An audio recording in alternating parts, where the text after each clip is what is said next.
Polka. Chaque photo a son histoire.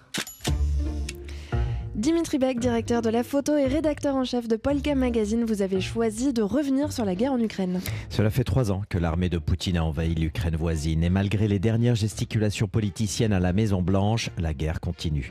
Alors nous avons choisi de revenir sur une image forte et symbolique de ce conflit européen, prise quelques jours après le début de l'invasion russe seulement.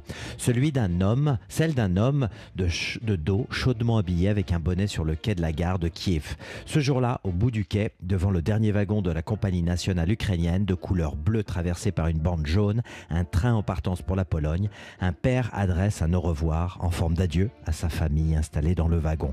Sa main posée sur la vitre extérieure. De l'autre côté, à l'intérieur, on devine une petite menotte, celle de son enfant portée par sa mère. Le geste est délicat, tendre. On imagine des yeux humides. L'homme porte un téléphone portable à son oreille pour communiquer avec eux. Cette scène déchirante, c'est le photographe Éric Bouvet en reportage pour Polka qui l'a prise. Après le départ de la femme et de son enfant en exil pour se mettre en sécurité, le reporter a vu le père repartir, seul remonter les voies ferrées. « Peut-être que je ne reverrai jamais mon fils », a confié l'homme à cet instant. Comme tous les hommes âgés de 18 à 60 ans, il doit rester dans le pays et pour cause de mobilisation. Une scène de séparation que l'on a vue maintes fois dans les gares ukrainiennes au fil des semaines, des mois et des années suivantes en images. Le train ukrainien, c'est justement le thème d'un documentaire diffusé sur France 2 dans quelques jours. Ce documentaire s'appelle « Des trains dans la guerre ». Il a été tourné en septembre dernier et co-réalisé par l'écrivain Emmanuel Carrère et le journaliste Lucas Manger. Leur film raconte toutes ces tranches de vie autour et dans ces trains ukrainiens qui enchaînent les allers-retours et n'ont jamais cessé de rouler malgré les attaques et bombardements.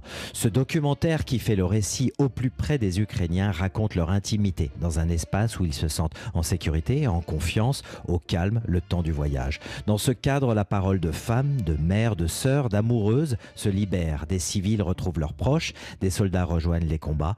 À la gare de Kramatorsk, la dernière grande station avant la ligne de front, c'est là où l'espace de 24 heures d'éphémères retrouvailles redonne goût à la vie.